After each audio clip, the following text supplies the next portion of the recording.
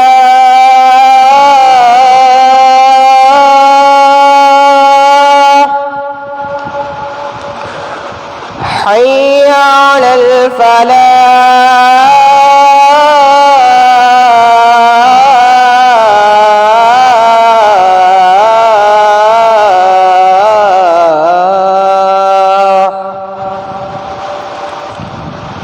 الله أكبر،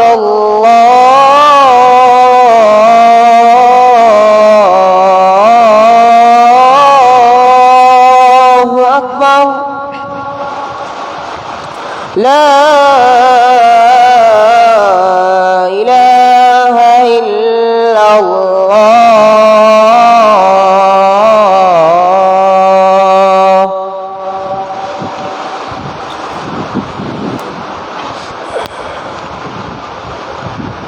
الحمد لله وحده والصلاة والسلام على من لا نبي بعده.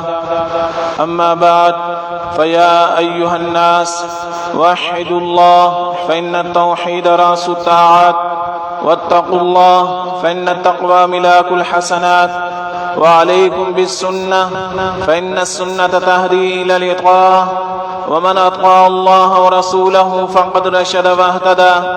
وإياكم والبدعة فإن البدعة تهدي إلى المعصية، ومن يعص الله ورسوله فقد ضل وغوى. وعليكم بالصدق فإن الصدق ينجي والكذب يهلك. وعليكم بالإحسان فإن الله يحب المحسنين. ولا تقنطوا من رحمة الله فإنه أرحم الراحمين. ولا تحبوا الدنيا فتكونوا من الخاسرين. ألا وإن النفس لن تموت حتى تستكمل رزقها، فاتقوا الله وأجملوا في الطلب وتوكلوا عليه فإن الله يحب المتوكلين. وادعوه فإن ربكم مجيب الداعين، واستغفروه يمددكم بأموال وبنين. بارك الله لنا ولكم في القرآن العظيم، ونفعنا وإياكم بالآيات والذكر الحكيم. أستغفر الله لي ولكم ولسائر المسلمين واستغفروه إنه هو الغفور الرحيم.